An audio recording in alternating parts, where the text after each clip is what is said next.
bijzonder in dat internationaal verhaal mag ik bij jullie introduceren Patrick Hanfling. Geef hem alvast een applaus. Yeah.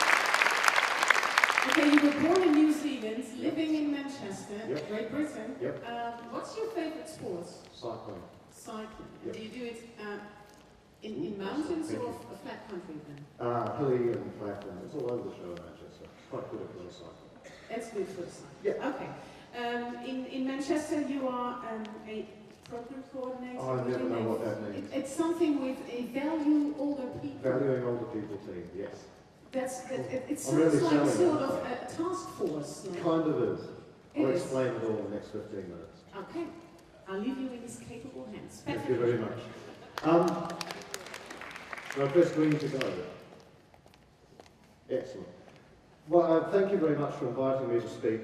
It's been a really good day, and I do actually mean that. I've been to a lot of conferences that are really dull, speakers that are boring, and listeners who are unreciprocal.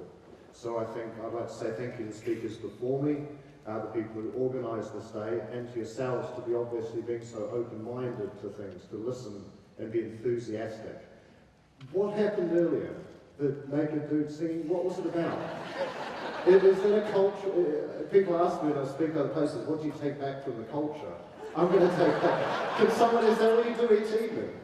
No? Is in my email at the end of this presentation, I'd actually like to know what happened. But it seemed very good. My name's Patrick. I work in the Valuing Older People team in Manchester City Council.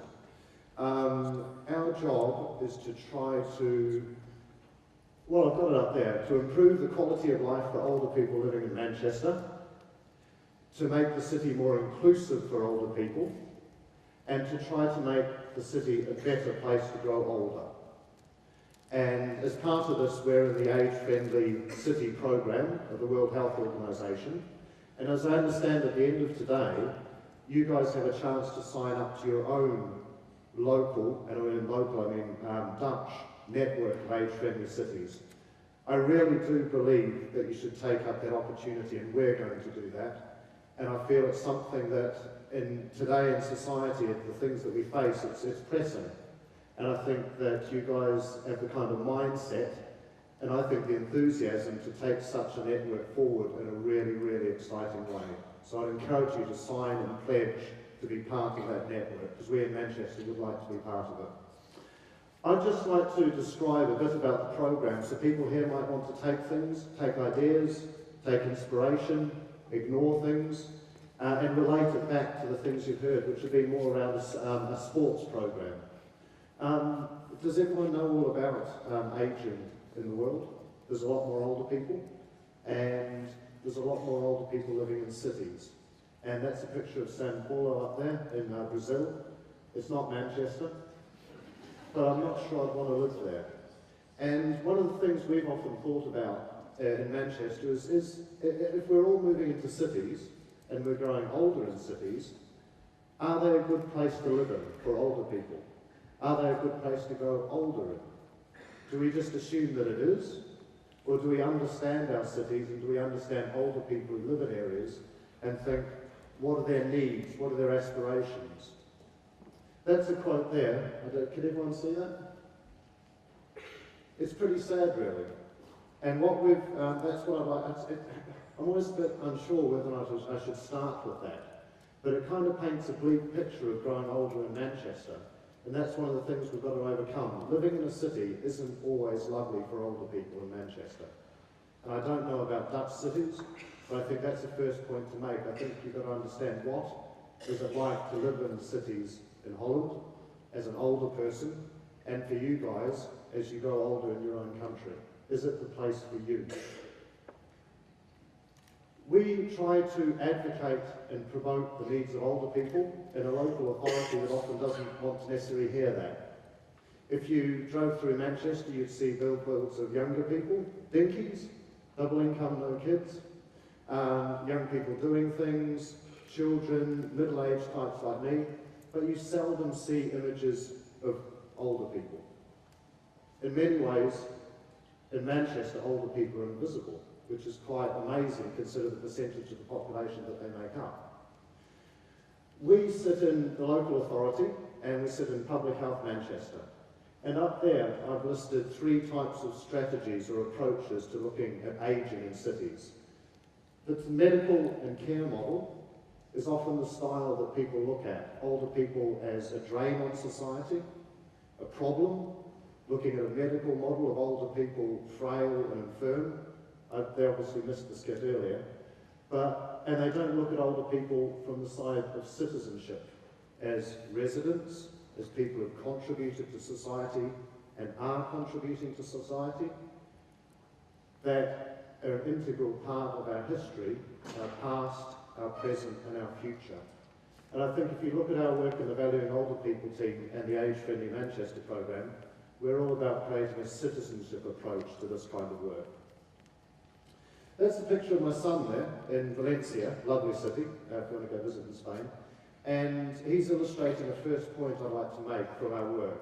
The Valuing Older People team has run for 10 years, and Ben there, when we got onto the beach in Valencia, he had a clear vision of what he wanted to do. He knew it straight away. He wanted to go to the water. So he loves water. That's what he wanted to get to.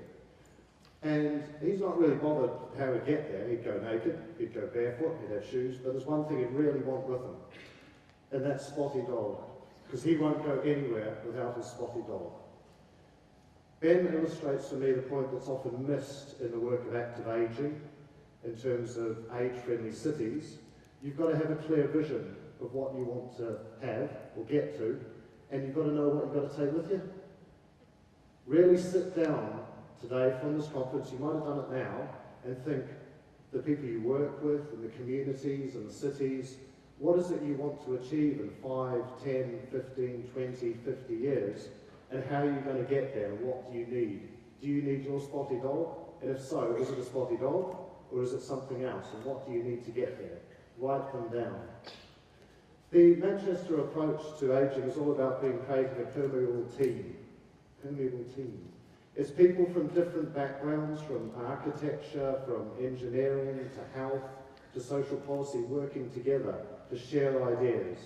It's all about people from different backgrounds trying to take work forward.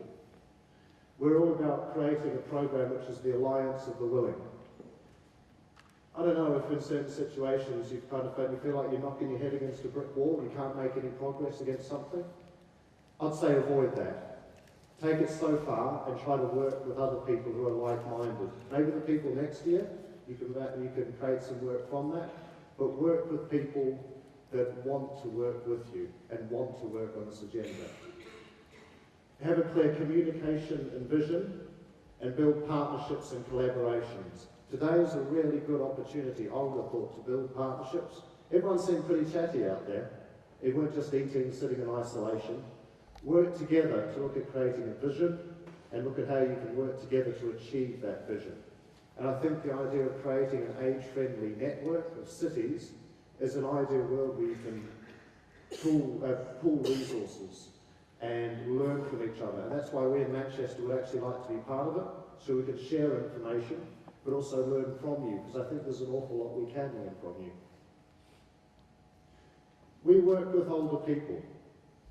Our program is guided by older people. And that's another point I think you need to ask yourselves, and I think the speaker beforehand said it around the exercise. Do you give people the exercise you think they want, or do you give them the exercise they've said they want? We have a board of older people who act as a sounding board to guide our work. They contribute to the political process of the local authority. They shape our work programs, and as older people, help to make sure we're accountable, not just to the people who are the elected representatives and residents of the city, but to older people themselves. And I think that's a really important point. Don't just charge off doing active ageing in age-friendly cities and leave older people behind. Remember their involvement and constant participation. We're all about making ageing everyone's business. It might seem surprising, but not everyone wants to hear from us about ageing. There's other priorities in the city of Manchester.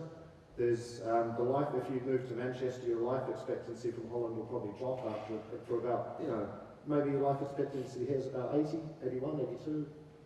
Manchester 76, 77. So you've moved to Manchester, you're shortening your life. If you grow up in the area, you're likely to have less educational attainment in the city, and you're less likely to have long-term employment, and also your health expectations, your likelihood of having long-term illness is much higher. So our older people, the people we work with, are often older earlier, and they're not healthy earlier.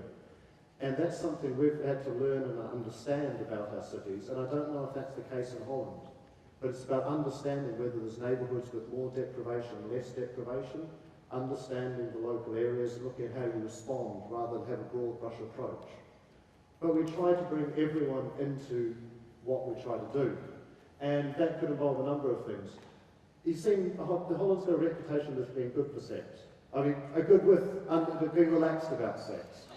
The English are not good about sex. They rarely get uptight about it. A while back we heard a lot of research that came in that looked at a rise of STDs, sexually transmitted diseases, and problems of older people who are forgetting about safe sex. Maybe they'd finished in relationships, the partner had died, and they're looking at going out and having sex again, but there's a big spike in STDs.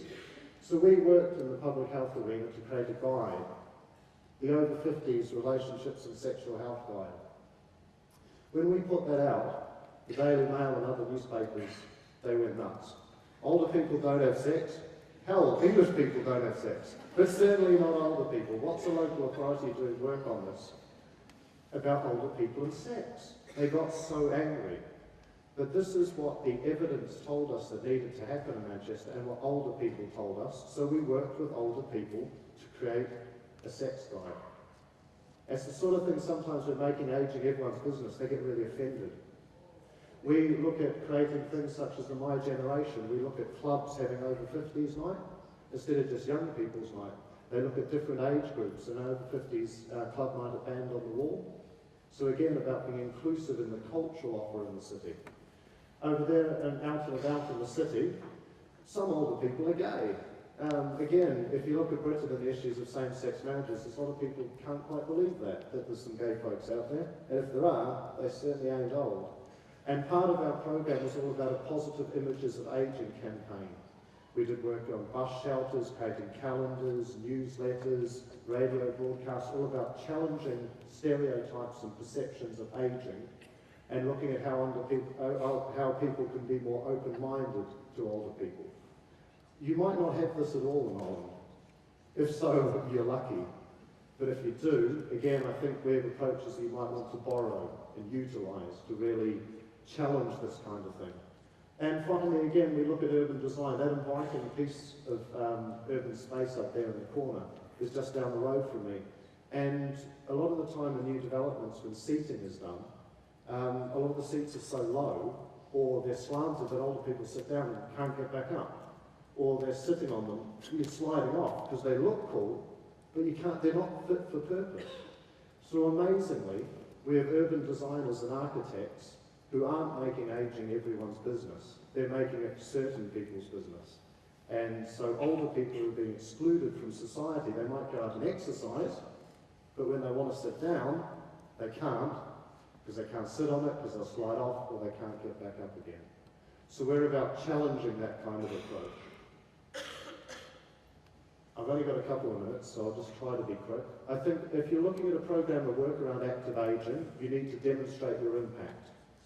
Over the last few years, we've tried to measure how Manchester is becoming a better place for older people to live in, and I think it's something that you need to make sure you do in terms of measuring that change and impact, so you can demonstrate, especially at the moment when there's always competition for resources. Always measure the impact of what you're doing and see what achieves in the short, medium and long term. We're a member of the World Health Organisation's network of age-friendly cities. We share information, we share learning, we're happy to host visits, email information over, our websites, and that's open to anyone here. And we'd like to extend our membership to if we're allowed, to a Dutch network of age-friendly cities. We'd like to be part of it, because we feel we could contribute to it, but also we could benefit and bring things back into Manchester. We try to create age-friendly neighbourhoods, services, we try to look at innovation and different ways of working, and we try to create older people as leaders. This could be, we provide training programs for people who work in services to look at understanding ageing, that they can do an accredited training course. We work with architects and students who are architects and designers to do work in communities to look at innovative design responses to seating, to lighting, to parks, to different areas of intergenerational work, so we can come up with innovative ideas to try to challenge engineers, architects, planners, look at things differently, be more inclusive. We do work around intergenerational practice, where we try to understand the city not from a traditional moving forward into a future approach, but maybe